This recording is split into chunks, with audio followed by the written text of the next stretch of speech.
پێکهاتە و لایەنە سیاسیەکان هەوڵەکانیان چڕتر کردوێتەوە بۆ پێکهێنانی کابینەی نوێی حکوومەتی عێراق. وەفدی یەکێتی بۆ دانوستان و گفتوگۆ با سەرۆکایەتی لاهوری شێخجەنگی هاوسەرۆکی یەکێتی نیشتیمانی کوردستان دەبێت.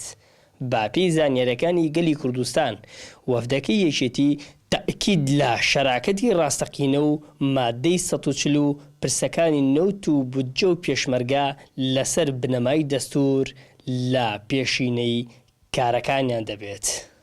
کارگێڕێکی مەڵبەندی کەرکووکیش تاکید لەسەر کاراکردنەوەی مادەی 140 دەستوری هەمیشەیی عێراق دەکات.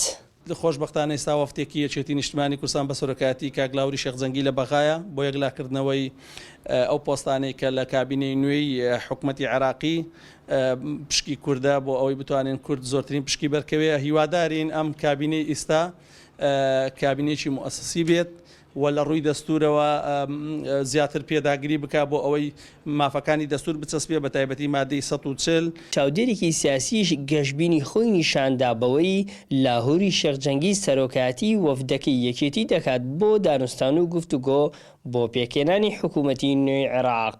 ئێمە داواکارین ئەم وەفدەی ئەم جارە پێداگیری بکە. بەڕاستی ئێمە گەشتبینین بەوەی کە کاک لاهور نوێنەری یەکێتی نیشتیمانی کوردستان و وەکو وەفدی دانوستانکار لەگەڵ حکوومەتی بەغا. پێکهێنانی کابینەی نوێی حکوومەتی عێراق با سەرۆکایەتی محەممەد تۆفیق عەلاوی لە کەشوهەوایەکی سیاسی و ئاڵۆزدا لە نێوان پێکهاتە و لایەنە سیاسی و مەزهەبیەکانی عێراق لەلایەک و ناڕازیەکانی سەر شەقامیش لە لایەکی دیکەوە.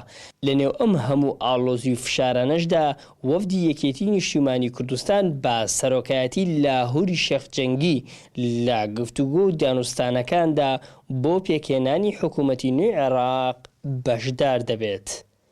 خەبات نەجمەدین، گەلی کوردستان، کەرکووک.